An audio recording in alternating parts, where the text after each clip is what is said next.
আজকের গল্পটি শুনে আপনি আপনার চোখ থেকে পানি ফেলতে বাধ্য হবেন। তো আশা করি গল্পটি শুনে আপনাদের অনেক ভালো লাগবে। তো পুরো গল্পটি শুনুন।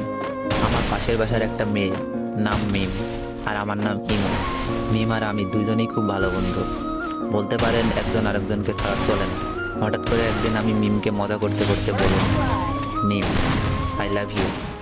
তো বল, শোন ইমন, আমি তোকে ভালোবাসতে পারবো না, তুই শুধু আমার বন্ধু। এই কথা বলেই চলে গেল, আটকাতে পারলাম না। এভাবেই দিন যেতে লাগলো, কিন্তু মিম তো আমাকে ভালোবাসে না। কি যে করি? বলতে বলতে মিমের ফোন। ওই ইমন, কি করছ? তোর কথাই ভাবছিলাম মিম। চুপ থাক, খাইছস? না, তুই খাইছস মিম? হ্যাঁ খাইছি।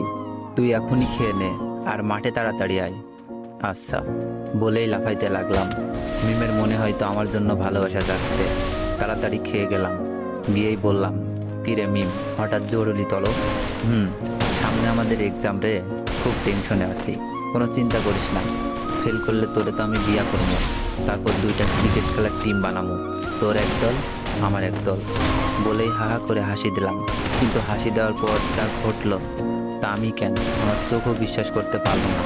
এমনভাবে আমার গালে চড় মারলো যেন গাল দিয়ে ধোয়া বের হচ্ছে। চড়টা মেরেই মিম বলা শুরু করলো, তোকে বন্ধু করে জীবনে বড় ভুল করেছি, আজ থেকে আমাদের বন্ধুত্ব এখানেই শেষ। বলেই চলে গেল, আর আমার চোখ দিয়ে বৃষ্টির মতো পানি পড়ছে।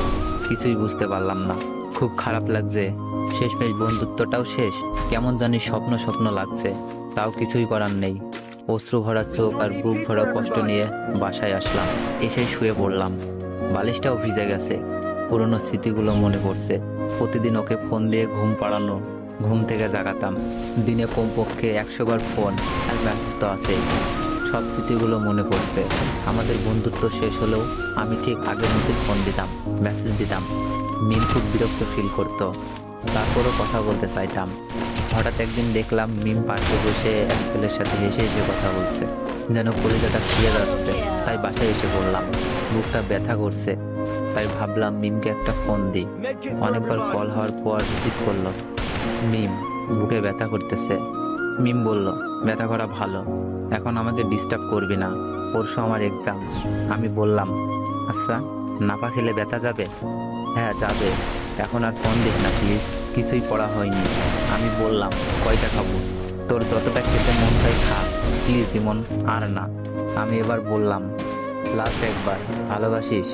মিম এবার বলল, ইমন, এইসব কথার কোনো মানেই হয় না, আমরা জাস্ট ফ্রেন্ড। তোর অনুরোধে কিন্তু দ্বিতীয়বার ফ্রেন্ড হয়েছি, তাই যা